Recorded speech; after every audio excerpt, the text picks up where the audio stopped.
Des scènes quotidiennes. Mais comment les habitants des côtes anglaises pourraient-ils s'y habituer? Jamais il n'y a eu autant d'arrivées de migrants que ces dernières semaines, le plus souvent escortés par les sauveteurs ou les forces de l'ordre. Ici à Dungeness, l'un des secteurs où les débarquements sont les plus fréquents.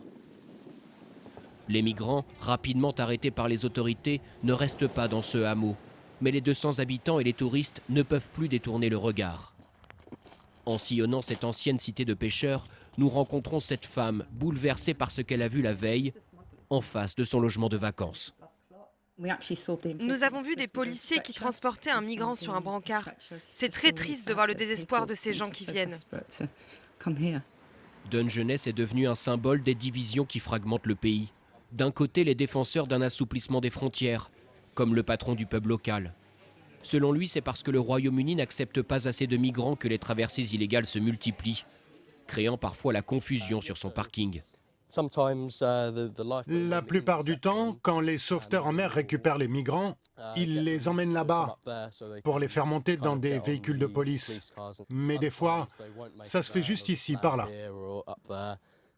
Il aimerait davantage d'ouverture. Ses arguments sont économiques, comme le manque de main-d'œuvre, et plus intimes. Le Royaume-Uni s'est construit grâce aux migrants. Ma famille et moi, on est grecs. Je ne serais pas là sans l'immigration. Le gouvernement veut au contraire stopper les arrivées depuis la France. Les gardes-côtes sur des jet-skis s'entraînent à repousser les bateaux, une nouvelle méthode, contestée car elle pourrait les faire chavirer. Pourtant, devant le pub de Dungeness, des clients partagent ce discours de fermeté et dénoncent un supposé laxisme de l'autre côté de la Manche.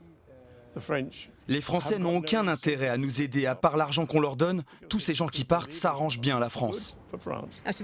Les migrants, on les nourrit, on les loge, on les aide. Ils sont placés dans des logements sociaux alors que nous, on doit attendre longtemps pour ça. Le Royaume-Uni s'était engagé cet été à payer à la France plus de 60 millions d'euros pour renforcer les contrôles en mer. Il menace désormais de ne pas verser cette somme si les Français n'interceptent pas davantage de bateaux. Londres a clairement l'intention de rejeter la responsabilité sur son voisin.